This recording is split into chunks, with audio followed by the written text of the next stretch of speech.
Hi, my name is Anna Kisbet. I'm going to summarize Chapter 4, Does Punishment Work? The book states two reasons for people to use punishment is to control others, to discourage potential offenders or lawbreakers. Ways society use punishments are utilized in fines, prisons, and death. Forms of punishment they apply are negative reinforcers, scoring, recruiting, and spanking. Removing of positive reinforcers, isolating from loved ones, taking away things. The kid with toys, you take away their favorite toy. Next one. Does it accomplish its purpose? There's no yes or no clear answer. It's not black and white. People tend to use religion, morals, and common decency to prove their position in punishment. Correlation does not provide causations. The book states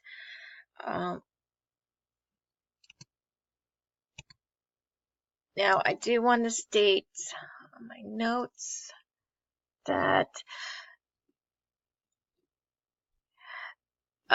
ways as social statistics can answer some questions, but is open to interpret bias. But what I listed are the main ways to help person to study punishment is ongoing baseline,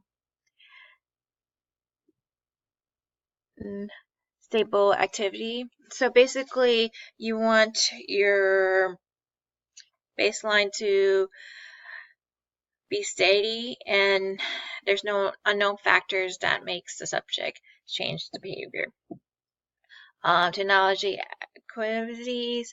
The book states it gives an example of shock factor. You don't want it to be painful for the person or hurt that person, basically. And it has to follow the ethics evaluation on that. That's one form to make sure that it is used for scientific, it meets up with the scientific standards.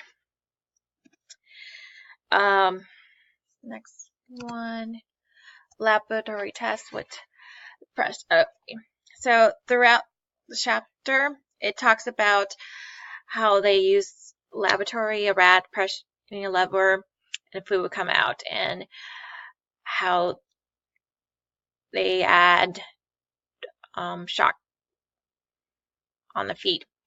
At first, the rat is discouraged, but eventually his hunger gets the better of him, and it becomes the food is a positive reinforcer, so he still goes for it.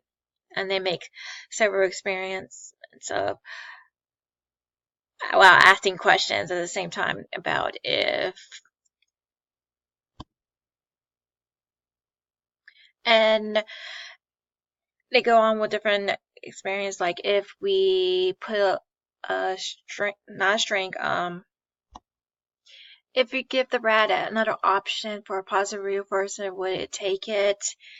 And it also talks about other ways they did, like increase it, and would the rat still go for the positive reinforcers? It was just interesting when they asked questions of, well, yeah, I'll not say that one. But yeah, it just thought-provoking about punishment, how it does impact people. One thing I found very interesting was when it addressed parents punishing their kids and how they come later and give them that attention. how the kid will automatically associate, oh, if I do this, I automatically will get attention from my parents. It also does talk about how autistic people self-stem or self-hurt is the same way, is that they know they get attention from the teacher or a lot of people, so they will learn that hurting myself or self-stem, I'll get that attention. But for a question, it would be on punishment. Do you feel it does leave a long-term effect on people? Your thoughts? Oh, and is it positive or negative long-term effects?